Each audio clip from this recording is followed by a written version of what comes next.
Welcome YouTube channel edu world में। हम पिछली क्लास में डिस्कस कर रहे थे नियोनेटल जॉन्डिस के बारे में, जिसमें अपन ने क्लिनिकल फीचर तक इसको पढ़ लिया था।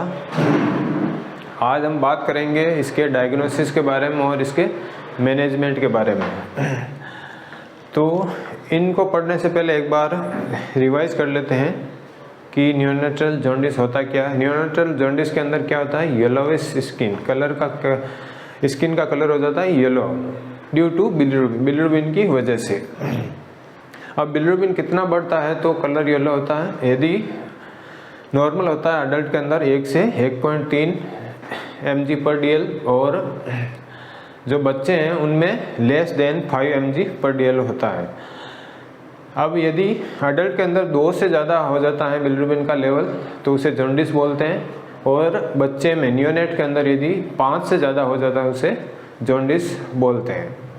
फिर अपन ने बात की थी टाइप ऑफ जॉन्डिस की। अडल्ट के अंदर 3 टाइप बताए थे, एक होता है प्री हिपेटिक, एक होता है हिपेटिक और एक पोस्ट हिपेटिक। फिर अपन ने बात की थी नियोनेट के अंदर जॉन्डिस के टाइप की, जिसमें फिजियोलॉजिकल और पैथोलॉजिकल जॉन्डिस के बारे में बात की थी। फिजियोलॉजिकल जॉन्डिस की बात करें तो ये इसके कैरेक्टरिस्टिक्स की बात करें तो ये हमेशा जन्म के 24 घंटे के बाद डेवलप होता है फिजियोलॉजिकल जॉन्डिस। और यदि प्रीटर्म है तो उसमें 30 से पहले, नॉर्मली फिजियोलॉजिकल जॉन्डिस 30 से 72 आवर्स के मध्य होता है, लेकिन प्रीटर्म है तो 30 से पहले हो सकता है, लेकिन 24 से पहले कभी नहीं होगा। इसके अलावा इसमें बिलिरुबिन का लेवल 15 mg/dl से ज़्यादा नहीं होता है और इसमें किसी भी प्रकार की ट्रीटमेंट की रिक्वायरमेंट नहीं होती। ये कंडीशन ऑटोमेटिकली 7 से 10 दिन में ठीक हो जाती है। फिजियोलॉजिकल जॉन्डिस के कारण की बात की थी, इसमें नॉर्मल फिजियोलॉजी जो बच्चे की होती है उसकी वजह से होता है। नॉर्मल फिजियोलॉजी में उसकी बात करें तो एक तो उसकी आरबीसी की संख्या ज़्यादा होती है और इसके अलावा आरबीसी का लाइफ स्पान है जो कम होता है और उसका लीवर भी इमेच्योर होता है, उस वजह से फिजियोलॉजिकल जॉन्डिस डेवलप होता है। इसके बाद बात की थी पैथोलॉजिकल जॉन्डिस की। पैथोलॉजिकल जॉन्डिस में बात करें तो पैथोलॉजिकल जॉन्डिस के कैरेक्टरिस्टिक्स की, इसमें बिलिरुबिन का लेवल 15 mg/dl से ज़्यादा होता है। इसके बाद बात करें तो ये 24 घंटे से पहले डेवलप होता है, जन्म के 24 घंटे से पहले डेवलप होता है, तो वो पैथोलॉजिकल जॉन्डिस है। और इसमें ट्रीटमेंट की रिक्वायरमेंट होती है क्योंकि जो भी बीमारी है उसे ठीक करना होता है। इसके कारण की बात करें तो हीमोलाइटिक सबसे पहला था, हीमोलाइटिक जॉन्डिस। हीमोलाइटिक के अंदर आता है ABO incompatibility, Rh incompatibility, thalassaemia, sickle cell anaemia और हेरिडिटरी स्फेरिकल आरबीसी का हो जाना। ये सभी कारण थे हीमोलाइटिक जॉन्डिस के। फिर बात की थी दूसरा कारण की, यदि किसी भी प्रकार का लीवर में कोई इन्फेक्शन हो जाए, जैसे वायरल इन्फेक्शन हो जाए, तो उसकी वजह से भी बच्चे में पैथोलॉजिकल जॉन्डिस हो सकता है। इसके बाद बात की थी यदि बाइल डक्ट में कोई ऑब्स्ट्रक्शन है तो जॉन्डिस हो सकता है। ये कारण थे पैथोलॉजिकल जॉन्डिस के। फिर अपन ने बात की थी क्लिनिकल फीचर ऑफ जॉन्डिस के, जिसमें स्किन का कलर येलो हो जाता है और बच्चा लिथार्जी रहता है, पुअर फीडिंग करता है, और साथ में यदि बिलिरुबिन का लेवल 20 mg/dl से ज़्यादा हो जाता है तो उसमें कर्निक्टर्स साइन देखने को मिलता है। अब बात करते हैं आज कि ये जो जॉन्डिस है इसका पता कैसे लगाएंगे बच्चे के अंदर। तो डायग्नोसिस की बात करते हैं। डायग्नोसिस में सबसे पहले आता है बच्चे का, आते हैं क्या करते हैं, फिजिकल एग्जामिनेशन करते हैं। फिजिकल एग्जामिनेशन में उसकी अपीयरेंस देखते हैं, उसके स्क्लेरा का कलर देखते हैं, उससे पता लगाते हैं। लेकिन इसके अंदर एक है कि बिलिरुबिन के लेवल का पता नहीं चलता है। ये कंफर्मेटरी कोई टेस्ट नहीं है ये। इसके अलावा फिजिकल एग्जामिनेशन में यदि बच्चा ब्लैक है, ब्लैक कलर का बच्चा है, तो उसमें स्क्लेरा को देख के जॉन्डिस का पता नहीं लगाया जा सकता है। इसलिए क्योंकि जो ब्लैक बच्चा है उसकी स्क्लेरा हल्की पीली होती है, जन्म से ही पीली होती है, तो जॉन्डिस का कंफर्म नहीं कर पाते। इसलिए इसमें ब्लैक बच्चे में हार्ड पैलेट, जो माउथ के अंदर हार्ड पैलेट होता है, एक होता है सॉफ्ट पैलेट जो आगे होता है ऊपर की तरफ, जो पीछे है वो हार्ड पैलेट। वहाँ से पता करते हैं, यदि वहाँ पर येलोनेस है तो फिर मान सकते हैं उसमें जॉन्डिस हो सकता है, कंफर्म नहीं है, जॉन्डिस हो सकता है, क्योंकि जो हार्ड पैलेट है वो रेड कलर का होता है तो उससे इजीली पता चल जाता है। तो ये हो गया फिजिकल एग्जामिनेशन। फिर बात करते हैं, दूसरा करते हैं, एक आता है कार्मर इंडेक्स। कार्मर इंडेक्स कार्मर नाम के पीडियाट्रिस्ट ने दी है। इनका मानना था कि जो जॉन्डिस है वो सबसे पहले फेस वाले एरिया में उसके साइन आते हैं, उसके बाद चेस्ट वाले एरिया में, फिर एब्डोमेन, फिर लोअर एक्सट्रीमिटी और लास्ट में सोल एंड पाल्म को अफेक्ट करता है जॉन्डिस। तो उन्होंने इस आधार पर अनुमानित माना है कि यदि फेस पर हैं सिम्टम, केवल फेस पर हैं जॉन्डिस के सिम्टम, तो उसे मान लेंगे उसका बिलिरुबिन लेवल होगा 5 mg/dl। यदि अम्लाइकस तक सिम्टम आ रहे हैं तो मान लेंगे 10 mg/dl बिलिरुबिन हो सकता है, कंफर्म नहीं है ये, इससे केवल अनुमान लगाया जाता है। इसके अलावा यदि मिड थाई तक है तो 12 mg मानते हैं, 12 mg/dl। यदि रिस्ट जॉइंट और एंकल जॉइंट प्रभावित हो रहे हैं जॉन्डिस से तो उसे 15 mg/dl मानते हैं, और यदि सोल एंड पाल्म अफेक्ट हो जाते हैं तो मानते हैं 20 mg/dl है उसका बिलिरुबिन लेवल। ये भी कंफर्म नहीं है, ये अनुमानित माना है कि यदि यहाँ तक फैला है, फेस तक फैला तो इतने हो सकता है बिलिरुबिन, यदि मिड थाई तक फैला तो इतना हो सकता है, और यदि सोल एंड पाल्म तक फैला है तो 20 mg/dl हो सकता है। अब बात करते हैं सबसे खतरनाक कौन सा है। यदि सोल एंड पाल्म अफेक्ट हो जाए तो इसका मतलब बिलिरुबिन का लेवल बहुत ही ज़्यादा है। लेस सीवियर कौन सा है, यदि फेस तक ही सीमित है जॉन्डिस तो वो लेस सीवियर है, क्योंकि उसमें 5 mg/dl ही बिलिरुबिन का लेवल होता है। बात करते हैं फिजियोलॉजिकल जॉन्डिस में कभी भी सोल एंड पाल्म अफेक्ट नहीं होते हैं, क्योंकि फिजियोलॉजिकल जॉन्डिस में हमने पहले ही बात की थी कि 15 mg/dl से ज़्यादा बिलिरुबिन का लेवल नहीं होता है।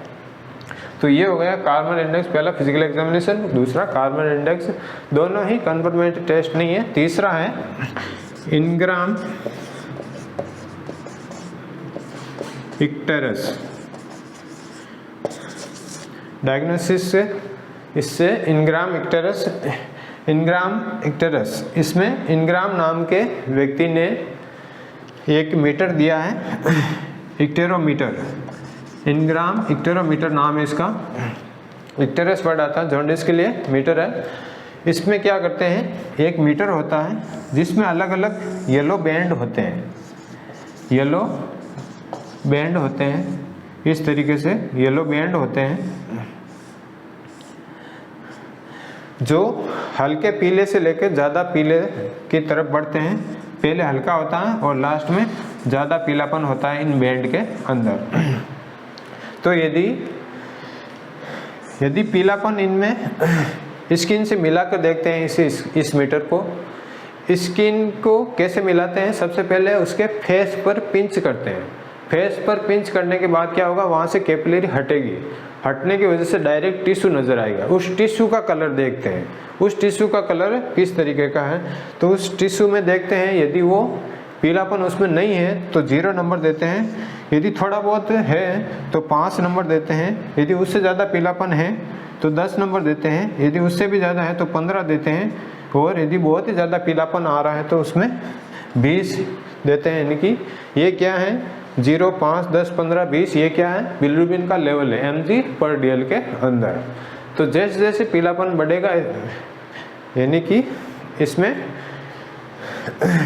बिलिरुबिन का लेवल भी बढ़ा हुआ मानेंगे। ये भी कंफर्म नहीं है, एक अनुमान लगाया जाता है कि इतना mg/dl बिलिरुबिन का लेवल हो सकता है, इतना सीवियर जॉन्डिस हो सकता है। तो ये हो गए 3, और जो कंफर्मेटरी टेस्ट है लास्ट वो है कि बच्चे का सीरम बिलिरुबिन लेवल चेक करते हैं। सीरम बिलिरुबिन लेवल ये कन्फर्मेटरी टेस्ट है, सीरम बिलिरुबिन लेवल चेक करते हैं। उससे कंफर्म ही ब्लड की जांच करेंगे तो कंफर्म ही पता चल जाएगा, लैब के अंदर जाएगा तो कि इसका बिलिरुबिन का लेवल कितना है। तो ये हो गए डायग्नोसिस। अब डायग्नोसिस होने के बाद करेंगे मैनेजमेंट की बात। मैनेजमेंट, नियोनेटल जॉन्डिस का मैनेजमेंट 3 तरीके से किया जाता है। सबसे पहला होता है फोटोथेरेपी के द्वारा, इसके अलावा एक्सचेंज ब्लड ट्रांसफ्यूजन के द्वारा भी कर सकते हैं, इसके अलावा ड्रग थेरेपी के द्वारा भी कर सकते हैं। तो सबसे पहले बात करते हैं फोटोथेरेपी के द्वारा नियोनेटल जॉन्डिस को किस तरीके से ट्रीट किया जाता है। पहला है फोटोथेरेपी। फोटोथेरेपी में क्या करते हैं, लाइट थेरेपी यूज लेते हैं। क्या करते हैं, लाइट यूज लेते हैं। लाइट ब्लू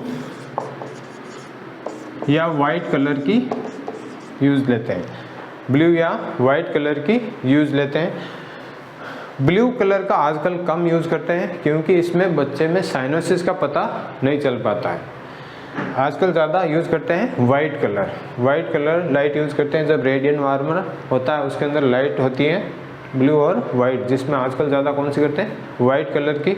लेकिन यदि क्वेश्चन आए कि इन दोनों में से इफेक्टिव कौन सी, ज़्यादा प्रभावी कौन सी है, तो ब्लू होगी। ये ज़्यादा प्रभावी, ये जल्दी ठीक करती है, लेकिन इसका एक ही है नुकसान कि इसमें साइनोसिस का पता नहीं चल पाता है। तो ये हो गई लाइट। लाइट की वेवलेंथ की बात करें, इसमें 420 से 600 नैनोमीटर होती है। जो लाइट की वेवलेंथ है वो 420 से 600 नैनोमीटर होती है। अब बात करते हैं कि फोटोथेरेपी किस तरीके से काम करती है, किस तरीके से बिलिरुबिन लेवल को कम करती है। तो फोटोथेरेपी के अंदर 2 रासायनिक क्रियाएं होती है। 2 रासायनिक क्रियाएं कौन सी होती हैं, पहला है फोटो आइसोमेराइजेशन, दूसरी है फोटो ऑक्सीडाइजेशन। 2 प्रकार की रासायनिक क्रियाएं होती है फोटोथेरेपी के अंतर्गत, पहला फोटो आइसोमेराइजेशन और दूसरी फोटो ऑक्सीडेशन। ये दोनों क्रियाएं जब होगी तो उसकी वजह से क्या होगा, जो अनकॉन्जुगेटेड बिलिरुबिन है वो कॉन्जुगेटेड में कन्वर्ट होगा, यानी कि लीवर का काम करेगी। ये दोनों रासायनिक क्रियाएं अनकॉन्जुगेटेड को कॉन्जुगेटेड में कन्वर्ट करेगी। उसके बाद कॉन्जुगेट में कन्वर्ट होने के बाद बिलिरुबिन ऑटोमेटिक बॉडी से बाहर चला जाएगा। तो ये 2 प्रकार की क्रियाएं होती हैं। अब बात करते हैं फोटोथेरेपी के टाइप की। फोटोथेरेपी के 2 टाइप होते हैं, सिंगल फोटोथेरेपी और डबल फोटोथेरेपी। सिंगल फोटोथेरेपी में क्या होता है, बच्चे के एक साइड से लाइट वेव डाली जाती है, एक साइड से, यानी कि बच्चे को सुपाइन पोजीशन में लेटाया जाता है रेडियन वार्मर के अंदर। उसके बाद उसके इंटीरियर पार्ट से लाइट वेव डाली जाती है, जिससे बिलिरुबिन का लेवल कम किया जाता है। डबल के अंदर क्या होता है, बच्चे को ट्रांसपेरेंट कांच के ऊपर लेटा के ऊपर से इंटीरियर पार्ट से और पीछे इनकी पोस्टीरियर पार्ट दोनों साइड से लाइट वेव डाली जाती है, वो हो जाएगी डबल फोटोथेरेपी। ये हो गए टाइप के बारे में। इस तरीके से अब बात करते हैं डिस्टेंस की। फोटोथेरेपी में जो बच्चा है, नियोनेट है और लाइट सोर्स है, उनके मध्य डिस्टेंस कितना होता है, डिस्टेंस होता है 18 इंच का। 18 इंच का डिस्टेंस होता है दोनों के मध्य, यानी कि 45 सेंटीमीटर ये होता है डिस्टेंस। इसमें क्वेश्चन यही बन सकता है, कौन सी प्रभावी लाइट है, कौन सी लाइट यूज करते हैं, कौन कौन से रासायनिक क्रिया यानी केमिकल मेथड इसमें काम करते हैं। ये सारे क्वेश्चन इसमें बन सकते हैं। डिस्टेंस का क्वेश्चन बन सकता है ये फोटोथेरेपी के अंदर। अब बात करते हैं, ये जब फोटोथेरेपी होगी उसमें नर्स का क्या क्या रोल होगा। नर्स के रोल की बात करें तो नर्स के रोल की बात करें तो सबसे पहला आता है कि नर्स को जो नियोनेट फोटोथेरेपी के लिए अंदर तैयार है उसके जो जेनाइटल एरिया है और आई है उनको कवर करना होता है। इन दोनों को कवर करना होता है क्योंकि लाइट वेव से उसकी आई डैमेज हो सकती है। आई के अंदर जो रेटाइना है वो सॉफ्ट टिश्यू है उसमें डैमेज आ सकता है।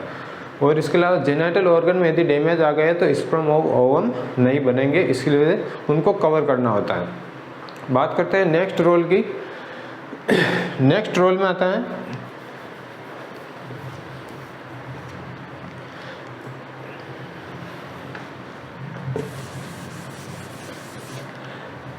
ये तो कवर करने की बात हो गई।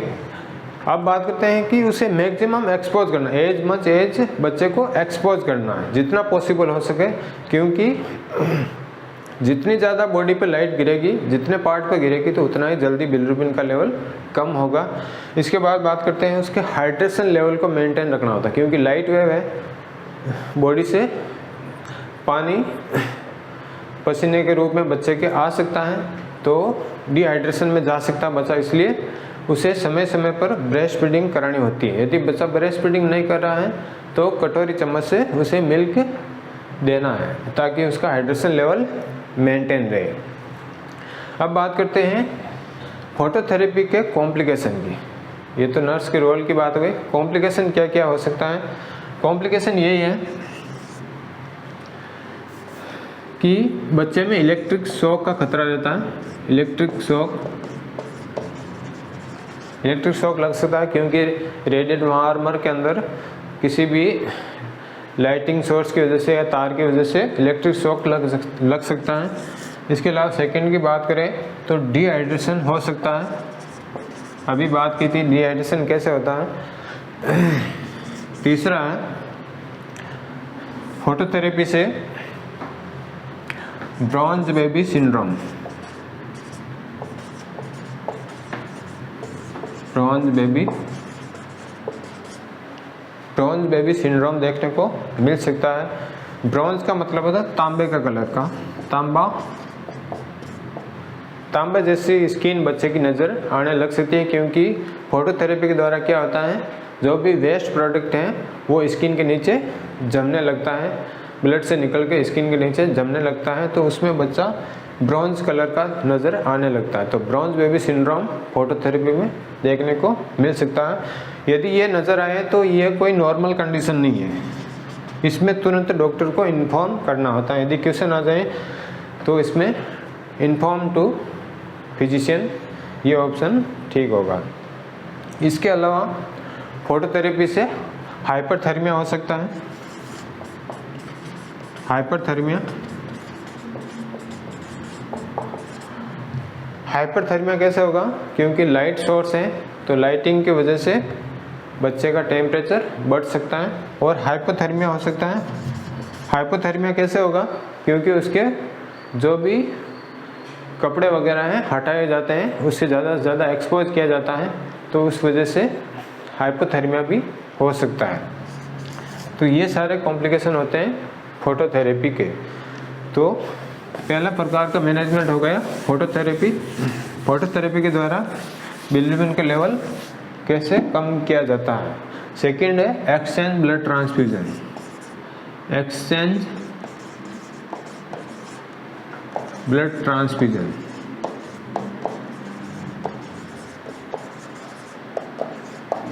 ये होता है ब्लड ट्रांसफ्यूजन और एक होता है एक्सचेंज ब्लड ट्रांसफ्यूजन। दोनों अलग अलग हैं। ब्लड ट्रांसफ्यूजन में केवल ब्लड चढ़ाया जाता है और एक्सचेंज ब्लड ट्रांसफ्यूजन में क्या होता है ब्लड निकाला भी जाता है और वापस डाला जाता है, फ्रेश ब्लड डाला जाता है। वेस्ट वाला ब्लड निकाला जाता है और फ्रेश डाला जाता है। इसमें किस तरीके से प्रोसीजर होती है, एक्सचेंज ब्लड ट्रांसफ्यूजन कैसे करते हैं? सबसे पहले क्या करते हैं, बच्चे के कैनुला लगाते हैं। कैनुला कहाँ पे लगाते हैं? या तो अम्बिलिकल वेन में लगाते हैं। अम्बिलिकल वेन यदि कट डाउन कर दी गई है तो उसमें स्काल्प वेन के अंदर कैनुला लगाते हैं। कैनुला 18 गॉज का लगाते हैं। ब्लड ट्रांसफ्यूजन के लिए भी 18 गॉज यूज लेते हैं, एक्सचेंज ब्लड ट्रांसफ्यूजन के लिए भी वही होगा 18 गॉज का, क्योंकि ब्लड तो इसमें भी सेम ही होगा। 18 गोज का कैनोला यूज लेते हैं ताकि आरबीसी का डिस्ट्रक्शन ना हो। ये आरबीसी के लिए जो भी सेल्स है ब्लड के अंदर उनके लिए उचित कैनोला है। 18 गोज का कैनोला लगा दिया। इसके अलावा अपन को उससे पहले अडल्ट का फ्रेश ब्लड लेना होता है, और फ्रेश ब्लड अडल्ट का लेते हैं, बच्चे का नहीं लेते हैं, और बिना जॉन्डिस वाले बिना इन्फेक्शन वाले व्यक्ति का लेते हैं। ब्लड कितना लेना है? जितना बच्चे का ब्लड वॉल्यूम है उससे डबल लेते हैं। नॉर्मल बच्चे का ब्लड वॉल्यूम होता है 80 ml पर केजी, नॉर्मल होता है 80 ml पर केजी। यदि बच्चा 1 kg का है तो ब्लड लेंगे 60 ml। बच्चा 1 kg का है तो ब्लड कितना लेंगे? 160 ml, क्योंकि डबल लेना है। अब यदि बच्चा मान लीजिए नॉर्मल होता है 3 kg का होता है तो ब्लड कितना लेंगे? 3 kg का, उसका ब्लड वॉल्यूम हो गया 240 ml, तो इसका डबल हो जाएगा 480 ml। 3 kg के बच्चे में ब्लड कितना लेंगे? 480 ml।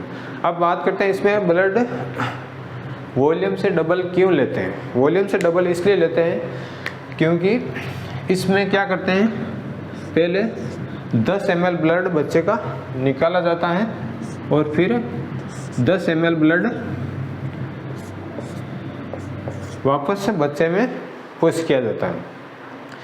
इससे क्या होगा, जो 10 ml बाहर निकालते हैं उसे डिस्कार्ड कर देते हैं, तो यदि 240 ml वॉल्यूम है बच्चे का तो ये 10-10 ml से 24 बार प्रक्रिया होती है। 24 बार ब्लड डालते हैं, 24 बार ही निकालते हैं और ब्लड डालते हैं। तो इससे क्या होगा, जब 24 बार होगा, इनकी एक ही बार सारी प्रोसीजर होगी तो उसमें वो पूरा ब्लड क्लियर नहीं हो पाता, पूरा बिलिरुबिन लेवल कम नहीं हो पाता। तो क्या करते हैं, इसको 48 बार करते हैं। यानी कि जब तक 480 ml ब्लड कंप्लीट नहीं होगा तब तक उसका ब्लड को निकालते हैं 10 ml और 10 ml डालते हैं। तो कितनी बार ये प्रक्रिया करते हैं एक्सचेंज ब्लड ट्रांसफ्यूजन में? 48 बार। इसलिए डबल ब्लड लेते हैं ताकि उसका बिलिरुबिन ज़्यादा से ज़्यादा कम हो जाए। बात करते हैं इस एक्सचेंज ब्लड ट्रांसफ्यूजन के द्वारा 90% ब्लड बच्चे का प्योर हो जाता है, यानी कि 90% तक उसका ब्लड प्योर हो जाता है।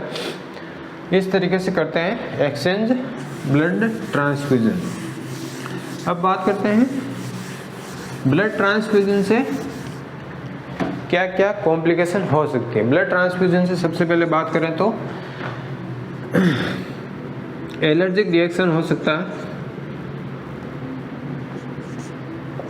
बच्चे में एलर्जिक रिएक्शन हो सकता है।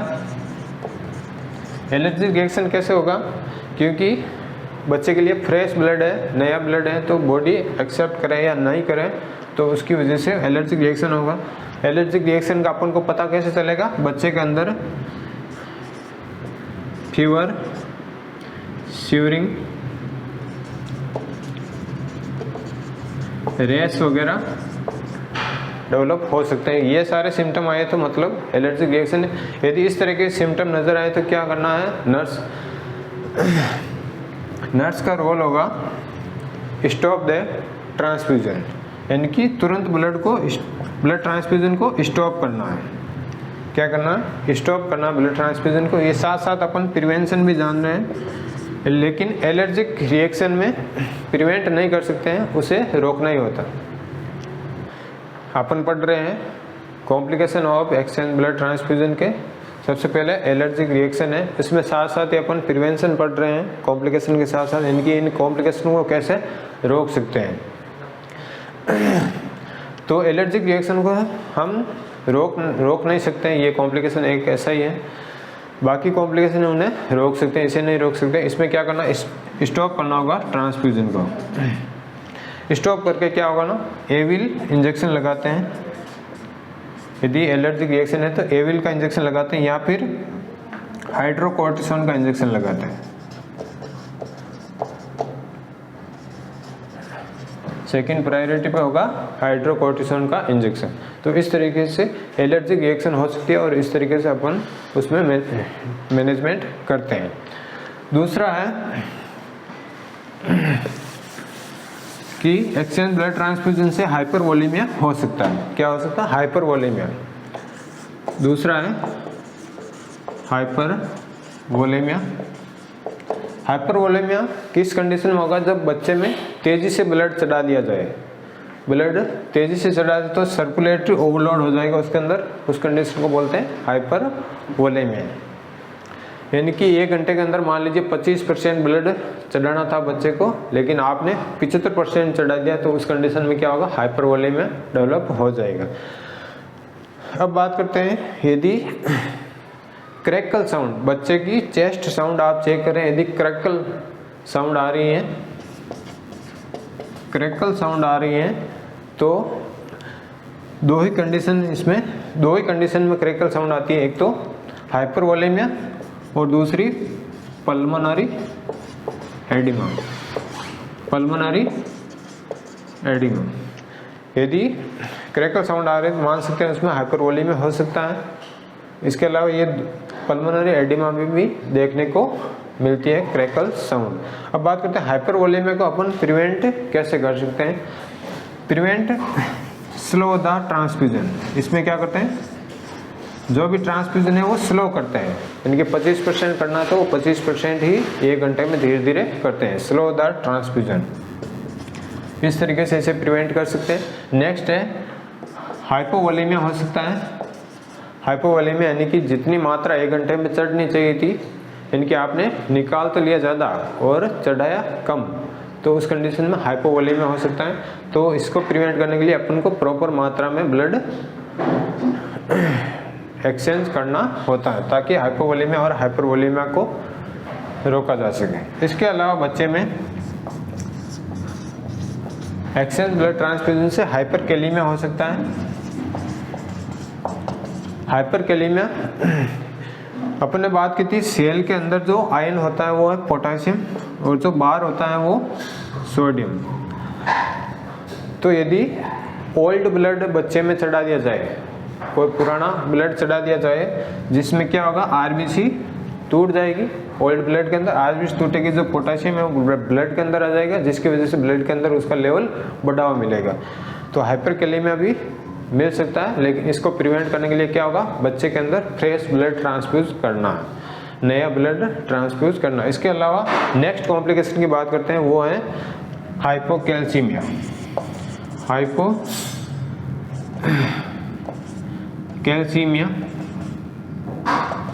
हाइपोकैल्सीमिया देखने को मिल सकता है। हाइपोकैल्सीमिया कैसे होगा? ब्लड के साथ हमेशा एंटीकोगुलेंट मिला होता है, जिसका नाम है सिट्रेट। सिट्रेट क्या करता है? जब बॉडी के अंदर जाता है तो कैल्शियम को बाइंड कर लेता है।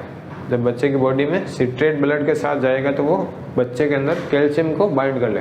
बाइंड करने के बाद उस कैल्शियम का होता है मेटाबॉलिज्म। मेटाबॉलिज्म होने के बाद वो बॉडी के बाहर एक्सक्रीट होता है, और एक्सक्रीट जब सिट्रेट होगा तो उसके साथ बाइंड जो कैल्शियम है वो भी बाहर निकल जाएगी, जिसकी वजह से बॉडी में कैल्शियम की कमी हो सकती है।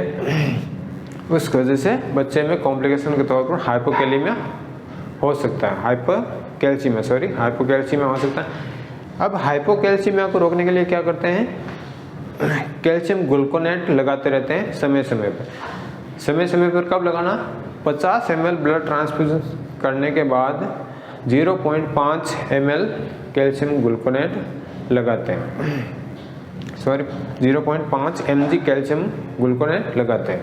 यदि आप 100 ml ट्रांसफ्यूज करने के बाद कैल्शियम ग्लूकोनेट लगा रहे हैं तो 1 mg लगाना होता है। तो कैल्शियम ग्लूकोनेट के द्वारा इसे प्रिवेंट किया जा सकता है। तो ये हो गए कॉम्प्लिकेशन। सबसे पहला एलर्जिक रिएक्शन हो सकती है, हाइपरवोलेमिया हो सकता है, हाइपोवोलेमिया हो सकता है, हाइपरकैलेमिया हो सकता है और हाइपोकैल्सीमिया हो सकता है। इसके अलावा एक कॉम्प्लिकेशन है इन्फेक्शन भी हो सकता है। इन्फेक्शन में यदि माना जाए तो क्वेश्चन भी आता है कि पोस्ट ट्रांसफ्यूजनल जो हेपेटाइटिस है वो कौन सा होता है सबसे ज़्यादा? तो हेपेटाइटिस सी होता है। कौन सा था? Hepatitis C. इसके अलावा इससे ब्लड ट्रांसफ्यूजन से, एक्सचेंज ब्लड ट्रांसफ्यूजन से यहाँ पर हेपेटाइटिस बी भी हो सकता है। यदि जो ब्लड है उसके अंदर इन्फेक्शन है पहले से ही तो बी भी हो सकता है बच्चे के अंदर। और HIV भी हो सकता है और मलेरिया भी हो सकता है, क्योंकि मलेरिया RBC को प्रभावित करता है, तो ये भी हो सकता है। इन्फेक्शन ये सारे हो सकते हैं। इन्फेक्शन को प्रिवेंट करने के लिए क्या करना होगा? फ्रेश ब्लड, एक तो फ्रेश ब्लड लेना होगा, इसके अलावा जो भी पर्सन ब्लड दे रहा है बच्चे को, उसकी सबसे पूरी स्क्रीनिंग करते हैं, सारे टेस्ट करते हैं ब्लड सही है या नहीं, उसके बाद ही बच्चे को ट्रांसफ्यूज किया जाता है। तो ये हो गए एक्सचेंज ब्लड ट्रांसफ्यूजन किस तरीके से किया जाता है और इसके कॉम्प्लिकेशन क्या क्या हैं और इन्हें किस तरीके से प्रिवेंट कर सकते हैं। नेक्स्ट बात करते हैं थर्ड मैनेजमेंट की। थर्ड है ड्रग थेरेपी। ड्रग थेरेपी के द्वारा भी जॉन्डिस को ठीक किया जा सकता है।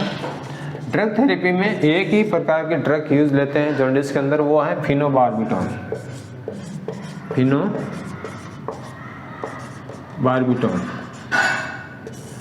फिनोबार्बिटॉन नॉर्मली सीजर के अंदर यूज लेते हैं, लेकिन इसका एक एडिशनल उपयोग देखा गया है कि ये जॉन्डिस को कम करने में भी मददगार है, तो फिनोबार्बिटॉन का यूज करते हैं। इसकी डोज की बात करें तो इसकी लोडिंग डोज होती है 20 से 40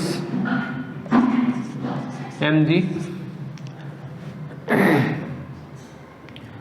और इसकी मेंटेनेंस डोज होती है 10 से 20 mg।